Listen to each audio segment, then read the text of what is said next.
दोस्तों, मैं आपसे इंट्रैक्शन कुछ सम पॉइंट्स पे इंट्रैक्शन करने जा रही हूँ। होपफुली आपको पसंद आएगा। तो सबसे पहले हम फिगर ऑफ स्पीच के विषय में है ना जानेंगे। फिगर ऑफ स्पीच ये होता है हमारा इंग्लिश पेडागोगी का इम्पोर्टेंट थिंग्स, जो इंग्लिश पेडागोगी का इम्पोर्टेंट फंडामेंटल में वन पॉइंट्स। तो ये हमारा बेस होता है इंग्लिश पेडागोगी का। तो ये देखते हैं है ना English figure of speech.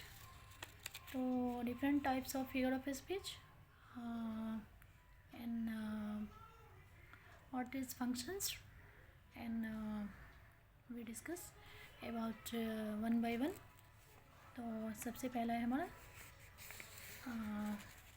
Phoneme. Phoneme होता क्या है? ये है smallest unit of sound. Phoneme smallest unit of sound. ये च तो क इस तरह की होती है, इसको हम फोनिम कहते हैं, जो ध्वनि की सबसे छोटी इकाई है, जिसको हम फोनिम कहते हैं, है ना। तो इसके बाद हमारा है जिससे फोनिम से फोनोलॉजी बना है। तो phonetics. Phonetics is defined as the study of sound of human speech. तो साउंड के किसी पार्टिकुलर पार्ट के स्टडी को हम कहते हैं फोनोलॉजी। तो और लिंग्विस्टिक। लिंग्विस्टिक होता क्या है? लिंग्विस्टिक हमारा हो गया the scientific study of language and its structure. The study of जैसे ग्रामर, सिंटैक्स, फोनेटिक्स, है ना।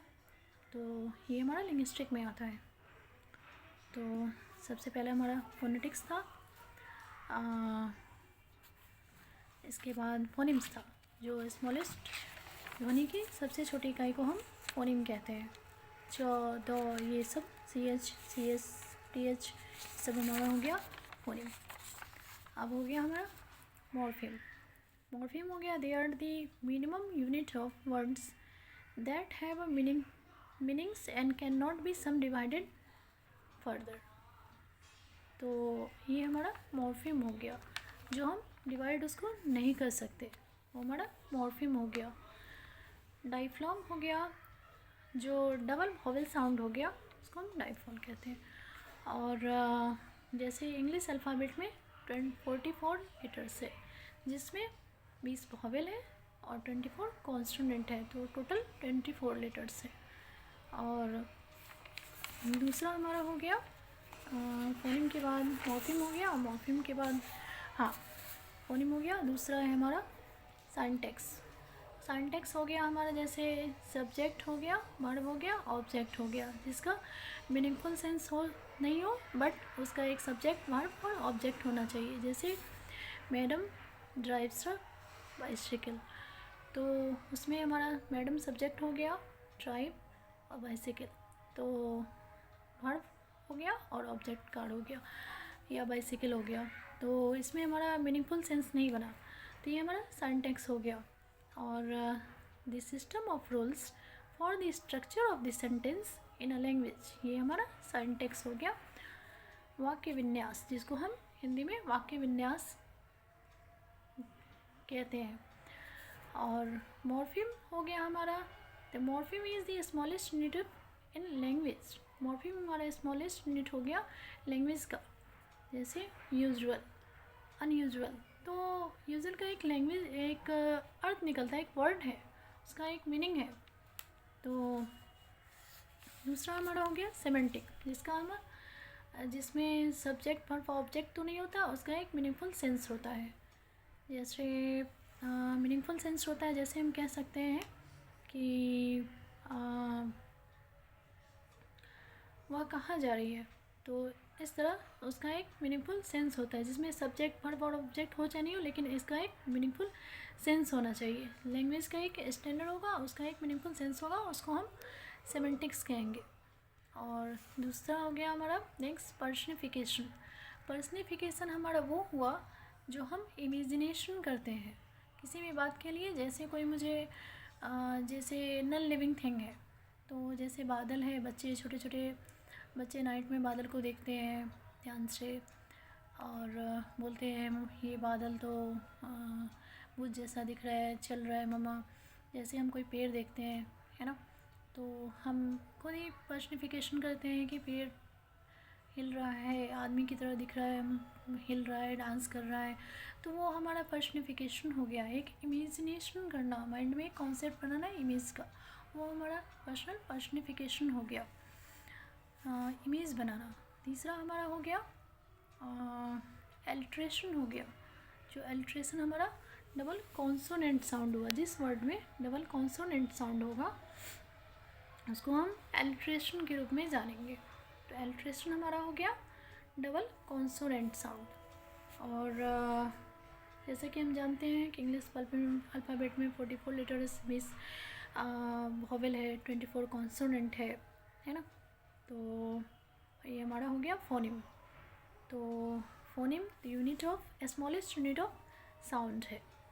तो और नेक्स्ट हाइपरबोला जैसे हम बढ़ा चढ़ा के कुछ बोल रहे हैं, जैसे किसी को सुपरसीड कर रहे हैं, अरे ये तो कुछ भी नहीं, ये तो कुछ भी नहीं है, तो ये हमारा हाइपरबोला हो गया। सुपरसीड करके बोलते हैं। सिमली में कंपेयर करते हैं हम एक दूसरे से, एज लाइक दिस, तो ये कंपेरिजन हो गया। उसमें सिमली मतलब कंपेरिजन करना। और इसमें और एक और वर्ड हो गया हाँ, मॉर्फिम तो हम जानते हैं, हमने जाना है कि स्मॉलेस्ट यूनिट ऑफ लैंग्वेज है। लैंग्वेज का स्मॉलेस्ट यूनिट होता है वो, जैसे यूजुअल हो गया। तो इसके बाद आ गया मेरा होमोग्राफ, होमोफोन, होमोनाइम। ये होता क्या है? होमोग्राफ हो गया हमारा जैसे पता चलता है होमोग्राफ, ग्राफ से ही पता चलता है लिखना, तो ग्राफ बनाना लिखना, तो सेम लिखा जाता है और अर्थ अलग अलग होता है। जैसे लीड, एक लीड मतलब होता है मेटल, एक लीड मतलब होता है लीडिंग करना। तो और दूसरा हमारा हो गया होमोग्राफ मतलब सेम लिखा जाता है और उसको प्रोनाउंसिएशन अलग अलग होता है, अर्थ अलग होता है। होमोनाइम हो गया हमारा होमोनाइम में हो गया हमारा ये लीड, इसमें सॉरी होमोग्राफ हो गया हमारा सूट। हाँ, होमोग्राफ में हो गया हमारा सूट। जैसे हमको एक सूट का मतलब कुछ अलग हो गया, दूसरे सूट का मतलब सूट तेनो सूट करता, ये होमोनाइम में हो गया लीड। तो ये हमारा लीडिंग का, जैसे लीड का दो हम बताएं, जैसे ये करना, एक लीड मतलब नेता, एक लीड मतलब मेटल। होमोफोन हो गया, तो जैसे फ़ोन से ही पता चलता है कि हम बोलते सेम है, तो होमोफोन बोलने में सेम आता है। से टू, तो टू मतलब दो हो गया और टू मतलब भी हो गया, TOO। ये हमारा figure of speech plus homograph, homonym और होमोफोन क्लियर हुआ। तो इसमें थोड़ा सा कन्फ्यूज़न है होमोग्राफ में, है ना। होमोग्राफ में हमारा है कि इसमें कंफ्यूज नहीं होना है। होमोग्राफ में है कि हम लिखते सेम है, ऐसे सेम लिखा जाता है, स्पेलिंग भी सेम होगा लेकिन उसका मतलब अलग अलग होगा। सूट तेनो सूट करता, वो होगा हमारा। नेक्स्ट हमारा है